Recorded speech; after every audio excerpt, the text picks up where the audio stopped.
نیر مسعود کی افسانہ نگاری۔ اردو ادب میں 1970 کے بعد جن افسانہ نگاروں کی واضح شناخت قائم ہوئی ان میں نیر مسعود کا نام بھی آتا ہے۔ نیر مسعود اعلیٰ درجہ کے محقق، مترجم اور نقاد کی حیثیت سے جانے جاتے ہیں، لیکن ان کی شہرت کی خاص وجہ ان کے وہ افسانے ہیں جو 4 مجموعوں میں شائع ہوئے ہیں۔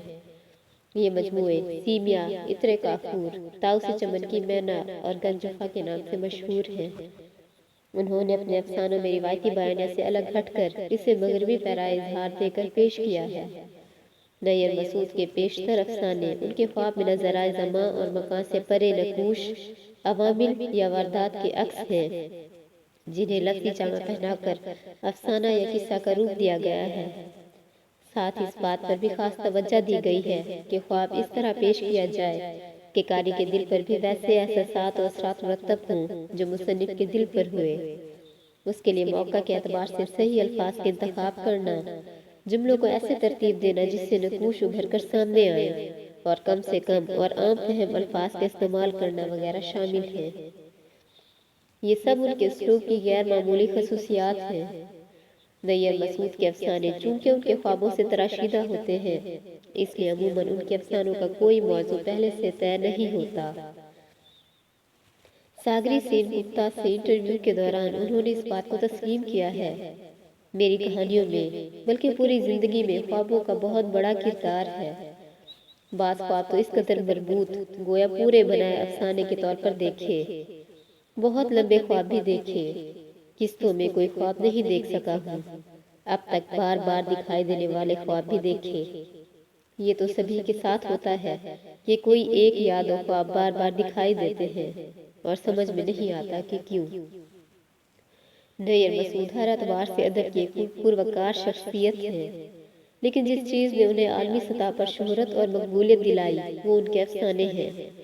افسانوں میں بھی ان کا وہ خاص اسلوب جس کے لیے نیر مسعود پہچانے جاتے ہیں، اسی خاص اسلوب کی وجہ سے ان کے افسانے اتنے مشہور ہوئے۔ ہندوستان اور بیرون ملک میں بھی ان کے افسانوں کے مداحوں کی اچھی خاصی تعداد ہے۔ یہ افسانے انگریزی اور دیگر غیر ملکی زبانوں میں ترجمہ ہو کر دور دور تک پھیلے اور انہیں بھرپور داد و تحسین حاصل ہوئی۔ ان کے افسانوں کے منفرد اور متنوع موضوعات اور ان میں پوشیدہ معنی خیزی اور اسرار کے عنصر کی وجہ سے مغربی ممالک کی ادبی دنیا ان سے متاثر ہوئی۔ انگریزی میں ان کے افسانوں کو موضوع بنا کر کئی چھوٹے بڑے مضامین لکھے گئے۔ ان میں سب سے اہم تحریریں محمد عمر میمن کی ہیں۔ ان کے علاوہ الزبتھ بیل، محمد سلیم الرحمن، صفدر میر اور مظفر علی سید کی تحریریں بھی نیر مسعود کے افسانہ نگاری سے متعلق ہیں۔ ان تحریروں سے یہ اندازہ ہو جاتا ہے کہ نیر مسعود کو بیرون ملک میں کتنی شہرت و مقبولیت حاصل ہوئی۔ اردو میں ان کی افسانہ نگاری کی طرف اتنی توجہ نہیں دی گئی جتنی بیرون ممالک میں دی گئی۔ نیر مسعود کی افسانہ نگاری سے متعلق کچھ نامور دانشوروں کی رائے مندرجہ ذیل ہیں۔ نیر مسعود کی ایک اپنی نجی دنیا ہے جس سے وہ اپنے نفس یعنی اپنی ہستی کے حوالے سے دیکھتے ہیں۔ یہ آئینے سے جھانکتے ہوئے عکسوں، ابہامات اور بیک وقت نمایاں اور دھندلی بے خیالوں کی دنیا ہے جو اپنے خلا کی کھنچاؤ سے ہمیں پراسمیاں بھی کرتی ہے۔ ماضی یہاں مسلسل حال پر مسلط رہتا ہے، ساتھ ہی ساتھ اس میں معنی پیدا کرنے کی ہر کوشش کی تعدیب بھی کرتا ہے۔ نیر مسعود کی کہانیاں بنیادی طور پر اپنی حیت کے لحاظ سے تجدید پسند اور مواد کے لحاظ سے روایت پسند کہی جا سکتی ہیں۔ ان کہانیوں میں صرف وقوعے ہیں، ان میں رسمی معنوں میں کہانیاں نہیں ہیں۔ دی فکشن آف پاسٹ پریزنٹ۔ ان جائزوں اور تاثرات کے ساتھ اگر ان متفرق رائیوں کو بھی شامل کر لیا جائے جن کا اظہار ان کی کہانیوں کے انگریزی تراجم کی اشاعت کے بعد کیا گیا تو ایک دلچسپ اور الجھی ہوئی تصویر رونما ہوتی ہے۔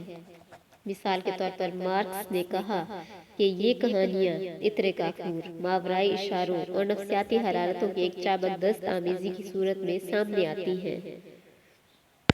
نیر مسعود کی قاری کے احساسات کو گرفت میں لے لینے والی محقوقیت کی دور افتادگی اپنے حقیقی اور صداقت پر مبنی ہونے کا اثر پیدا کرتی ہے جسے برآمد یعنی ایکسپورٹ کرنے کے لیے پیدا نہیں کیا گیا۔